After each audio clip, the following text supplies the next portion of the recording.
Assalamualaikum warahmatullahi wabarakatuh. Dalam rangka pemenuhan ujian akhir semester dari mata kuliah Teknologi Informasi dan Komunikasi, saya Haryanto akan menjelaskan mengenai CV dan surat lamaran. Nah, kalau misalnya kita melamar sebagai akuntan lah ya, atau kalau misalnya kita melamar sebagai salah satu kandidat untuk pekerjaan, misalnya sebuah perusahaan itu lagi open recruitment atau lagi hiring karyawan baru. Nah, ada dua dokumen penting sebenarnya kalau misalnya kita melamar seperti itu, yaitu CV dan surat lamaran. Nah, kalau misalnya CV itu apa sih? CV itu semacam kurikulum vitae atau semacam dokumen ringkasan terhadap pengalaman kita, kemampuan kita bagaimana, pendidikan kita bagaimana, dan skill kita yang kita punya sebagai kandidat sebagai pelamar itu relevan nggak sih sama rekrutmennya itu bagaimana? Kalau misalnya surat lamaran, ini ibaratkan surat pengantar kalau misalnya kita berminat sebagai pekerja untuk masuk ke perusahaan tersebut sebagai pelamar pekerjaan. Nah, langsung saja kita bisa lihat CV di sini. CV sebenarnya ada banyak template, nggak perlu mengikuti seperti ini. Yang terpenting CV kalian itu bisa terbaca application tracking system dari perusahaan atau yang kita kenal dengan CV ATS. Minimal CV kita itu kredibel, nggak terlalu berbelit-belit, nggak terlalu semua lah, nggak perlu banyak yang dimasukin. Yang penting pengalaman, kemampuan, pendidikan, dan skill kita yang kita harapin itu relevan, kita masukin. Nah, kita coba lihat CV saya di sini. Yang paling atas saya taruh nama saya karena ini paling pertama yang mungkin dilihat oleh HR ya, karena hal yang paling esensial pasti nama kita, siapa kita gitu, siapa yang akan melamar gitu, siapa yang akan menjadi recruiter, siapa yang akan melamar di pekerjaan ini, pasti nama kita yang pertama. Kemudian saya taruh foto saya. Sebenarnya foto ini penting nggak penting sih, tapi kalau kalian pengen ya buat dilihat, oke lah, masukkan foto yang semi formal, nggak terlalu sampai formal, nggak sampai perlu saya pakai foto KTP. Anggaplah foto kalian terbaik itu senyum, pakai pakaian yang rapi dan memancarkan aura sebagai aura yang pengen cari kerja gitu. Jangan masukkan foto yang terlalu formal. Kayak orang HR itu punya kemampuan untuk membaca fotonya juga, apakah ini orang berminat nggak sih atau ini orang nggak berminat nggak sih. Itu bisa tertera jelas mungkin hanya karena dari fotonya. Yang selanjutnya saya masukkan detail seperti alamat saya di mana, dan kemudian kode pos saya. Ini tergantung, eh, intinya saya juga taruh alamat email saya, alamat alamat LinkedIn saya. LinkedIn kalian sudah harus punya lah ya kalau misalnya mau melamar pekerjaan. Kemudian saya masukkan deskripsi singkat saya gitu tentang saya ini bagaimana. Nah, di sini saya taruh selama 2 tahun menjalani perkuliahan saya telah memiliki pengalaman sebagai bendahara dan pencatatan transaksi dalam 3 proyek bisnis yang dilaksanakan dalam program Wira Usaha Merdeka. Di sini saya jelaskan yang terjadi di masa lalu. Kemudian saya jelaskan yang terjadi di masa sekarang dan yang terjadi akan di masa depan nantinya. Jadi saya tulis dengan rumus past, present, dan future. Jadi deskripsi tentang saya ini penting karena ini akan menjadi hal yang mungkin setelah nama dan setelah semua alamat dilihat oleh HR, HR mungkin akan melihat ini sebagai deskripsi untuk apakah ini relevan sama uh, rekrutmen gitu atau nggak relevan. Itu nanti akan dilihat dari sininya. Kemudian pengalaman kerja lah ya. Pengalaman kerja ini semacam experience yang paling dilihat oleh HR nantinya karena um, mungkin sebuah pekerjaan itu nggak bakalan ada kalau misalnya experience pengalaman karyawannya itu nggak bakalan sesuai. Jadi hal yang pertama kalian perlu tahu sebagai recruiter ya. em, Mohon maaf bukan recruiter tapi sebagai pelamar, kalian boleh taruh di sini pengalaman kerja kalian yang paling terbaru, yang paling recent lah ya, yang paling relevan dan recent yang sekarang.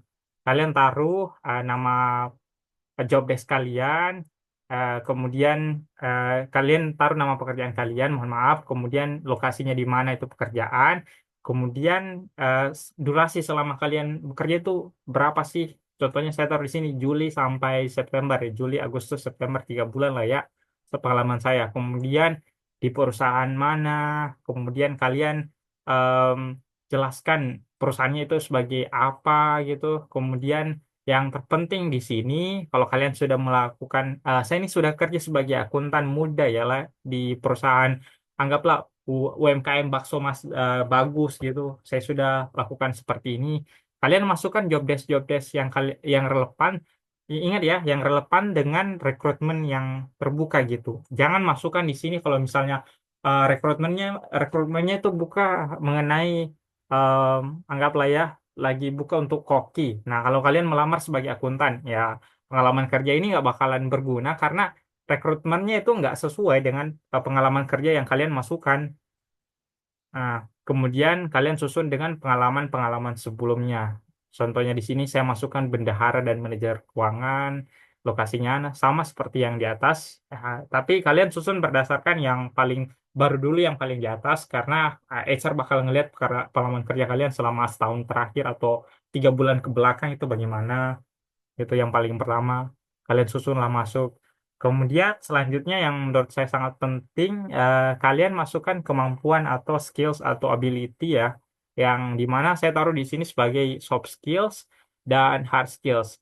Soft skills ini semacam kalau misalnya kalian sebagai akuntan itu apa yang paling esensial dan kalian memiliki gitu. Contohnya sebagai akuntan kan kita perlu paham data keuangan itu bagaimana, kita perlu paham analisisnya bagaimana, kita perlu lihat analisis laporan keuangannya bagaimana, manajemen waktunya bagaimana, bagaimana cara kita berkomunikasi dengan atasan, menyampaikan file, negosiasi, serta hal yang lain gitu. Nah, kalian masukkan tersebut ke skill bagian soft skill yang kalian punya, dan soft skill ini saya harapkan teman-teman jujur ya, karena nanti pas interview ya, kalau misalnya beruntung dan kepanggil sebagai interview, ini akan menjadi titik balik teman-teman untuk menjadi apakah kalian sudah sesuai gitu, apakah yang kalian masukkan soft skills ini udah beneran gitu. Contohnya saya masukkan di sini level bahasa Inggris, dan saya masukkan advanced in speaking karena saya ini punya kapabilitas untuk berbicara bahasa Inggris dalam tingkat lanjut begitu. Jadi saya masukkan di sini. Kemudian hard skill, kalau hard skills ini lebih ke skills detail. Contohnya di sini saya masukkan pivot table, XLOOKUP, VLOOKUP, XLOOKUP. Ini semacam platform Excel lah ya, semacam rumus Excel atau semacam formula Excel yang sudah umum ya. Saya masukkan karena sebagai akuntan kan, kalau misalnya kita melamar relevan untuk menguasai hal ini. Kayak kalau misalnya bahkan nggak bakalan ditanya sih kalau misalnya teman-teman itu kalau perusahaan bukan open recruitment ya, apakah situ sudah bisa Excel, sudah bisa pivot table, XLOOKUP, XLOOKUP. Nah, itu nggak bakalan ditanya, tapi lebih bagusnya kalau teman-teman taruh sebagai hard skill untuk memperjelas, oh kalian bisa benar ini. Kalian sudah pasti lah ya, tahu Microsoft Word, Microsoft Excel, PowerPoint selama kuliah, dan desain editing semacam Canva dan CapCut PC level, kalian masukkan itu. Kemudian yang terakhir yang mungkin pendidikan ya. Di sini saya masukkan pertama tuh nama universitas saya di mana, saya lulusan mana, saya kuliahnya di mana dulu gitu.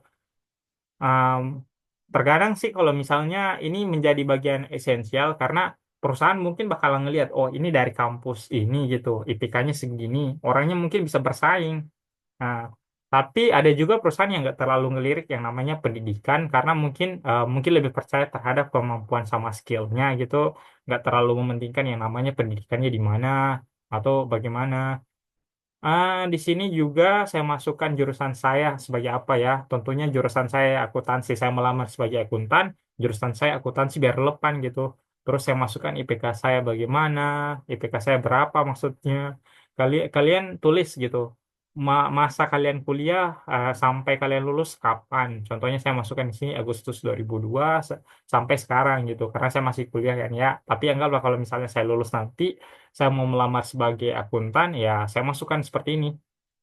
Kemudian pengalaman organisasi kalian selama kuliah kalian ngapain aja sih, gitu kan? Nggak, mungkin ada orang yang nggak ikut organisasi atau nggak punya pengalaman di bidang ini. Kalian sebenarnya pengalaman organisasi itu opsional, tapi kalau misalnya ada itu bagusnya dimasukkan. terutama organisasi yang relevan. Em, Ataupun kalau misalnya gini, pengalaman organisasi kalian itu nggak terlalu relevan. Anggaplah ya, kalau misalnya semasa kuliah itu saya masuk remaja masjid. Nah, itu pengalaman remaja masjid, apakah nyambung gitu sebagai akuntan? Apakah nyambung sama rekrutmen akuntan? Kan nggak terlalu nyambung ya. Nah, solusinya buat itu kalian tulis di situ remaja masjid.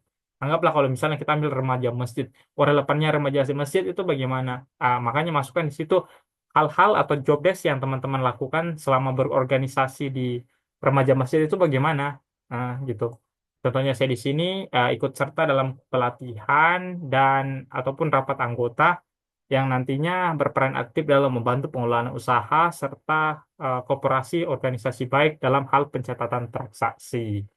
Oke, itu tadi untuk CV lah ya. Nah, saya sudah sharing-sharing bagaimana CV itu, bentukannya bagaimana. Kalian juga udah lihat CV saya bagaimana secara bagus. Kemudian di sini ada surat lamaran. Nah, di surat lamaran ini ada beberapa segmen penting. Di sini adalah segmen perusahaannya di mana gitu. Segmen surat kalian nanti ditujukan kemana. Anggaplah di sini saya lamar akuntan atau internal auditor sebagai ke BPR Bank Hasamitra gitu, BPR Rakyat Hasamitra. Yang cabangnya di sini, alamatnya di sini, dan kode posnya di sini. Dan perihal yang saya kirimkan atau surat ini sih untuk apa gitu, lamaran pekerjaan. Kemudian saya masukkan dengan hormat, kemudian siapa saya, tanggal lahir sebenarnya nggak terlalu penting ya, tapi kalau misalnya eh, perusahaannya itu atau rekruternya itu butuh karyawan yang lebih muda lah ya, kalian masukkanlah umur kalian itu berapa dengan cara kalian masukkan tanggal lahir kalian gimana gitu. Kemudian pendidikan terakhir kalian cukup jurusan sama universitas kalian IPK nggak perlu kan udah detail di CV. Nah ini cuman highlight ya kalau di surat lamaran alamat kalian di mana, nomor HP kalian berapa gitu masukkan, email tentunya. Kemudian di sini ada paragraf yang menjelaskan relevansinya kalian melamar sebagai akuntan itu dengan surat lamarannya itu bagaimana. Kalian masukkan dengan ini saya menunjukkan lamaran kerja sebagai posisi internal auditor dan saya memiliki latar belakang di bla bla bla dan ini sampai kalian merasa kalau misalnya paragraf ini cukup untuk mendeskripsi kalian semangat kalian untuk menjadi seorang pelamar ke dalam perusahaan tersebut ya. Kemudian kalian rincikan juga dokumen-dokumen yang saya masukkan ke surat lamaran itu apa. Contohnya saya masukkan CV, assessment experience. Assessment experience ini semacam portofolio. Kalau ijazah pendidikan satu, kalian tahu lah ya, sertifikat lulus gitu, ijazah. Kemudian ada surat rekomendasi dari pihak yang kredibel. Ini tergantung sih kalau misalnya teman-teman pun nggak punya, itu nggak apa-apa. Tapi kalau misalnya teman-teman punya referensi ya dari orang yang mungkin dia dosen atau punya kemitraan dengan perusahaan, nggak apa-apa kalian masukkan ini. Anggaplah beker dalam hal bentuk formalitas lah ya. Kemudian saya masukkan paragraf terakhir di sini penting karena ini akan menutup surat lamaran kalian nantinya bagaimana. Contohnya saya masukkan, saya sangat berharap dapat diberikan kesempatan untuk berdiskusi lebih lanjut untuk menghadiri wawancara sesuai dengan waktu yang ditentukan. Surat lamaran sama CV dan dokumen-dokumen itu masih seleksi berkas yang nantinya akan difilter lagi. Nanti kalian akan dipanggil interview gitu. Dan itulah tadi demikian surat lamaran ini saya sampaikan. Kalian tutuplah dengan hormat yang baik. Insya Allah kalau misalnya teman-teman itu fokus untuk melamar pekerjaan, pekerjaan kalian itu juga akan dipermudah ke depannya. Mungkin itu saja teman-teman yang saya bisa sharing gitu untuk mengenai CV dan surat lamaran esensialnya bagaimana kan ya. Mohon maaf juga kalau misalnya selama saya menjelaskan banyak nya dan saya harap kalau misalnya saya ada salah kata mohon dimaafkan. Wabillahi taufiq wal hidayah. Wassalamualaikum warahmatullahi wabarakatuh.